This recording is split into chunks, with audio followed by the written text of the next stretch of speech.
अस्सलाम वालेकुम दोस्तों, क्या हाल है? ठीक हो? खैर खैरियत है। ये गंदम काटने वाला है, जैसे हम कुप बोलते हैं इसे।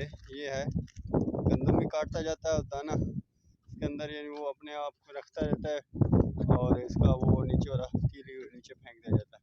ये देखो आदमी इसकी अभी ड्राइवरिंग कर रहा है।